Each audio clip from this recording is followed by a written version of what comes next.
Jangan sampai kita itu mengkaji sebuah hadis itu dengan pemahaman kita, hanya karena kita itu mungkin membaca terjemahan, mungkin kita bisa membaca kitab, tapi hanya zahir teks hadisnya, ya matan hadisnya seperti apa, terus kemudian kita pahami sendiri. أعوذ بالله من الشيطان الرجيم Bismillahirrahmanirrahim. Assalamualaikum warahmatullahi wabarakatuh. Alhamdulillahirabbil alamin wa bihi nasta'inu ala umuri dunya waddin. Assalatu wassalamu ala asrofil anbiya'i wal mursalin sayyidina Muhammadin wa ala alihi wa ashabihi ajma'in, amma ba'du. Rabbi shrah li sadri wa yassir li amri wahlul 'uqdatam min lisani yafqahu qawli. Rabbi zidna ilma warzuqna fahma waj'alna minas solihin. Qala al-musannif hafizahullahu ta'ala wa nafa'na bihi wa bi'ulumihi fid dharain amin.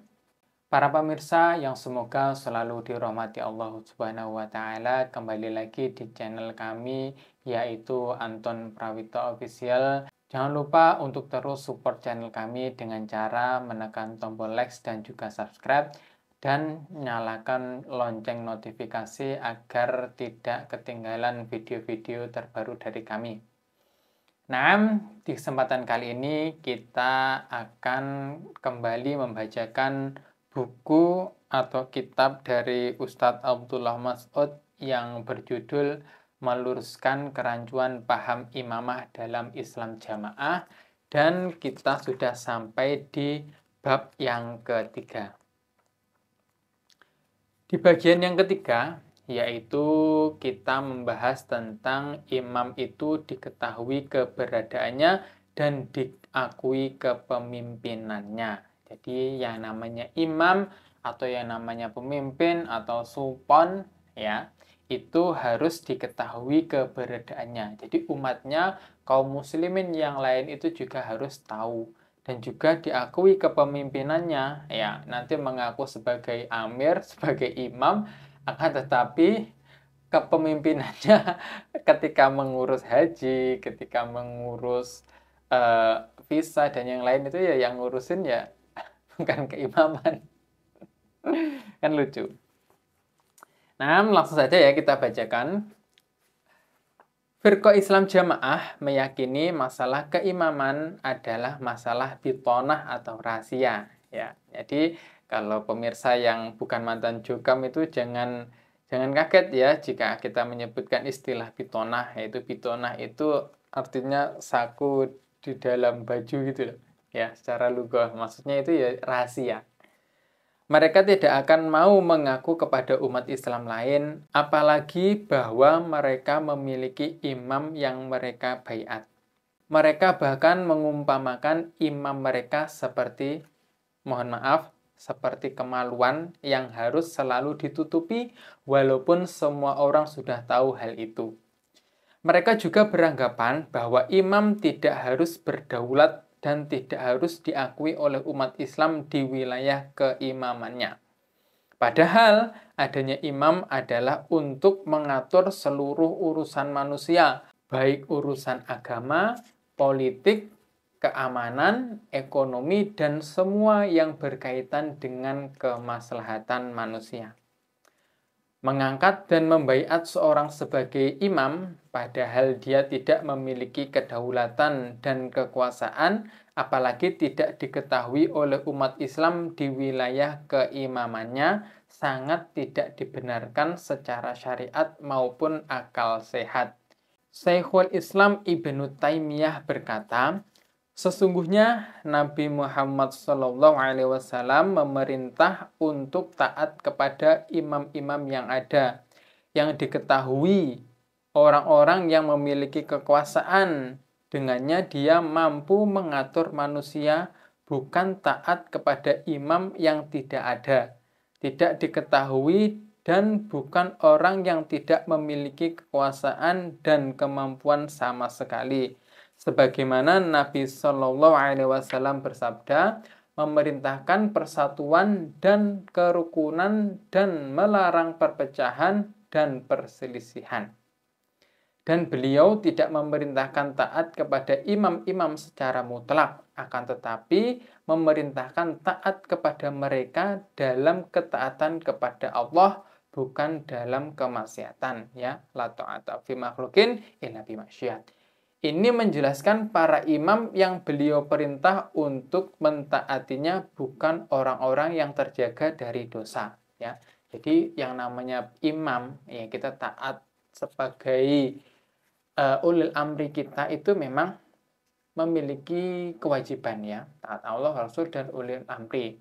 Tapi selama perintahnya itu tidak maksiat. Dan juga kenapa Syekhul Islam Ibnu Taimiyah berkata seperti itu? Pastinya juga ada alasannya, ya, karena beliau itu juga ulama dan di eranya itu pasti juga ada kepemimpinan, ya. Dan bahkan beliau ini juga tahu, ya, pastinya juga tahu hadis-hadis yang kita diperintahkan untuk mengangkat imam, kemudian membaiat, dan yang lain sebagainya yang dipahami oleh Jukam, ya. Karena apa? Beliau itu kurun waktu zaman hidupnya itu pasti lebih lama atau lebih dulu daripada Kiai Haji Nur Hasan. Nah, ya, semoga penjelasan ini bisa dipahami oleh saudara kita yang masih berada di dalam Jukam. Kemudian Syekhul Islam Ibnu Taimiyah pun juga menjelaskan di dalam kitab Al-Minhajul Sunnah, ya, kitab Minhajul Sunnah. Dan Imam Ahmad, ya, Imam Ahmad itu adalah imam mazhab, ya. Ya, ada Maliki, Hanafi, Syafi'i, dan Hambali, ya. Beliau itu ulama salaf, ya, ulama terdahulu yang ketika itu berkata ucapannya itu masih dianggap benar. Oke, karena beliau itu masih di kurun 300 Hijriah. Dan Imam Ahmad ditanya tentang hadis Nabi Shallallahu Alaihi Wasallam. Barang siapa yang mati dan dia tidak memiliki imam, maka dia mati seperti matinya orang jahiliyah. Apakah artinya? Ya, nah, saudara kita yang di Jokam itu kan selalu menggunakan dalil ini, ya. Man mata walaisa lahu imamun mata mitatan jahiliyah, ya kan. Man mata walaisa fi unuki ya, bai'atun, ya, mata mitatan jahiliyah, kan seperti itu. Tapi kita itu tidak berjumpa langsung dengan Nabi, ya. Kita hanya mendapatkan hadis itu, oke lah, dari Sahih Bukhari, anggap saja seperti itu, atau dari Sahih Muslim, ya. Nah, Imam Ahmad bin Hanbal apakah tidak tahu hadis tersebut? Bahkan beliau itu hafal 1 juta hadis, ya. Kalau hadis ini sudah di luar kepala, sudah sangat di luar kepala, sudah ngelontok, ya. Dan juga kita tahu bahwa Imam Bukhari, Imam Muslim masih lebih duluan Imam Ahmad, ya. Hidupnya, kurun waktunya itu, zamannya itu masih lebih lama Imam Ahmad. Jadi pasti Imam Ahmad lebih tahu hadis ini, ya. Karena apa? Ketika beliau sudah menghafal jutaan hadis, Imam Bukhari dan yang lainnya ini belum lahir. Jadi, makanya kita itu harus memahami Al-Quran dan juga Al-Hadis menggunakan pemahaman ulama salaf. Ya, kita harus melihat syarah hadisnya, bagaimana para ulama terdahulu itu menjelaskan maksud dari hadis tersebut. Ya. Jangan sampai kita itu mengkaji sebuah hadis itu dengan pemahaman kita, hanya karena kita itu mungkin membaca terjemahan, mungkin kita bisa membaca kitab, tapi hanya zahir teks hadisnya, ya, matan hadisnya seperti apa, terus kemudian kita pahami sendiri. Ya, ini adalah hadisnya tidak salah, tapi pemahaman kita dalam memahami hadis tersebut yang salah. Dan bahkan kita itu tidak penting, ya, siapa kita, ya. Kita itu tidak ada andil di dalam agama Islam ini. Ya. Kenapa seperti itu? Karena, ya, untuk pemikiran, pemahaman itu sudah dipikir atau sudah dijelaskan oleh ulama-ulama terdahulu, ya. Jangan sampai kita menggunakan akal pikiran kita dalam memahami hadis. Jadi kita cukup ittiba, ya, atau mensandarkan pemahaman kita kepada ulama terdahulu. Karena apa? Mereka itu lebih dekat di zaman Nabi. Mereka berguru dengan para sahabat tabi'in, tabi'ut tabi'in. Nah, kita berguru dengan siapa? Hanya berguru dengan Haji Nur Hasan, kemudian mengeklaim pemahamannya kita paling benar, ya, dan yang lain salah. Kan ya lucu kalau seperti itu. Tayyib, kita lanjutkan bagaimana Imam Ahmad menjelaskan ya, apakah arti dari hadis tersebut mata mitatan jahiliyah? Maka Imam Ahmad berkata, tahukah kamu apakah imam itu? Imam adalah orang yang semua orang Islam sepakat atas keimamannya. Ya, jadi itu harus setiap kaum muslimin mungkin yang ada di Indonesia atau bahkan di seluruh dunia tahu bahwa ini loh amirnya, ini loh imamnya. Ya, seperti itu. Semua orang Islam mengatakan inilah imam, ya. Inilah imam, ya. Hadza imamun. Hadza imamun. Inilah imam, ya. Semua orang ditanya, imammu siapa? Jawabannya siapa? Bapak Haji Nur Hasan misalnya. Apa Bapak Haji Sultan Aulia? Seperti itu. Ya. Setiap orang, bukan hanya di golongannya saja ya. Inilah makna dari hadis itu atau hadis tersebut ya. Semoga bisa dipahami ya, pelan-pelan saja. Makanya kita itu harus selalu banyak belajar ya dan juga open minded ya, terbuka, bisa menerima atau mau mendengarkan penjelasan dari saudara kita yang mungkin sudah hijrah dari Islam Jamaah atau mereka menyebutkan JRK ataupun kaum muslimin yang lain yang mungkin keilmuannya jauh di atas kita. Coba ya, coba tunjukkan gitu kan. Apalagi itu si Mbah Bajuri itu pernah mondok nggak sih? Pernah mondok nggak gitu? Nggak pernah mondok terus bilang A, B, C, D, ngomong ini, ngomong itu kan ya lucu. Jadi belajar dulu ya, belajar dulu. Nah, kalau tidak ngerti, tidak paham itu ya belajar ya. Tidak hanya antum saja yang mengkaji Al-Quran dan Sunnah ya, kita juga mengkaji Al-Quran dan juga Al-Hadis. Ini loh, ini di belakang saya ini Al-Quran dan juga Al-Hadis semuanya ya. Kita juga ngaji ya. Kalau mungkin kita berbeda pendapat, bisa kita diskusi kan gitu. Kita tetap saudara, antum tetap saudara muslim kami. Kita lanjutkan ya, pemahaman Islam Jamaah bahwa masalah keimaman adalah masalah bitonah atau rahasia tadi ya, yang harus terus ditutupi, sangat bertentangan dengan fungsi seorang imam sebagai perisai yang melindungi rakyatnya. Alih-alih menjadi perisai untuk rakyatnya, imam Islam Jamaah terus bersembunyi di balik ajaran bitonah dengan baju organisasi. Ya, harusnya imam itu ada sebagai pelindung. Misal contoh, rokyahnya atau pengikutnya atau jamaahnya itu tersandung sebuah masalah ya, apakah keimaman itu terus kemudian turun dan membantu rakyatnya untuk menyelesaikan masalah yang tersebut ya? Malah ada ya, saya melihat berita itu malah keimaman itu memerintahkan jamaahnya untuk berdemo kemarin ya, waktu apa itu sengketa tanah itu kan ya, rame-rame itu. Harusnya itu keimaman turun menyelesaikan dengan elegan kan seperti itu. Jangan malah sembunyi dan yang ditampilkan ya royah-royah biasa yang sak dermo taat itu ya. Kasihan kalau menurut saya hanya dikasih nasi bungkus itu budal, pokoknya taat ya, taat surga tidak taat neraka ya, doktrinnya seperti itu. Pasti kita takut lah, pasti kita tetap berangkat. Saya pun jika misalnya masih berada di dalam itu, ketika diperintahkan itu ya tetap taat, ya tetap berangkat itu, sami'na wa ata'na. Nah, kita lanjutkan.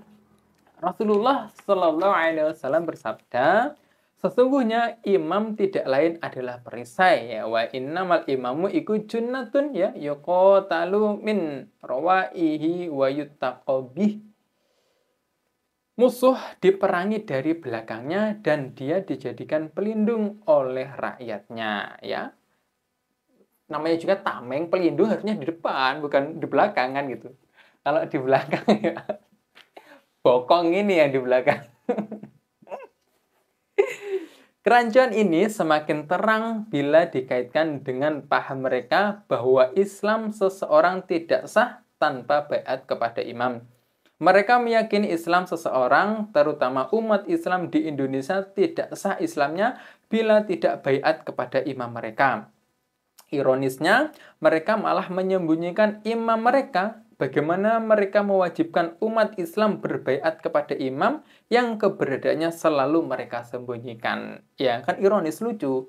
Lah, orang-orang itu juga pengen baiat, pengen sah Islamnya, kemudian pengen juga masuk surga. Tapi kenapa imam antum selalu disembunyikan? Kan itu lucu. Harusnya ditampakkan kita semuanya baiat bareng-bareng kan gitu. Enak kan?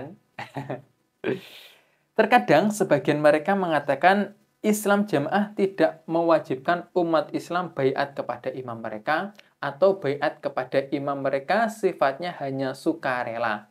Maka hanya ada dua kemungkinan ya di balik ucapan tersebut. Satu, ucapan tersebut bagian dari kebohongan atau karena mereka tidak paham dengan konsekuensi ucapan mereka. Jadi mereka yes tetap membela mati-matian ya karena tidak tahu ya, karena tidak tahu ilmu dan juga bitonah ya, itu tadi. Berbohong untuk melindungi kepemahamannya. Nah, jadi mereka itu kan kayak halal gitu loh berbohong. Saya pun juga bingung bagaimana pemahaman mereka dan juga pemahaman saya dulu. Jadi ketika saya itu berbohong itu ya sudah hal yang biasa, juga diwajarkan. Ketika kita berbohong dengan orang luar itu loh, membitonahkan itu. Budulur lah namanya, budulur ya, saya ingat. Sebab bila mereka berkata, kami tidak mewajibkan umat Islam baiat kepada imam kami, mereka tidak bisa menganggap batal keislamannya seseorang yang tidak baiat kepada imam mereka, juga tidak bisa menganggap murtad kepada muslim yang melepas baiat dari imamnya. Kan ya lucu. Kita diwajibkan ya, atau mereka berfaham atau memiliki pemahaman bahwa baiat itu wajib ya. Kalau tidak ada baiat kemudian tidak bisa masuk surga kan, Islam tidak sah kan. Nah, terus gimana? Kontradiksi gitu loh. Kemudian ketika kita pengen baiat yang rame-rame, mereka bilangnya, "Oh, ini sifatnya sukarela."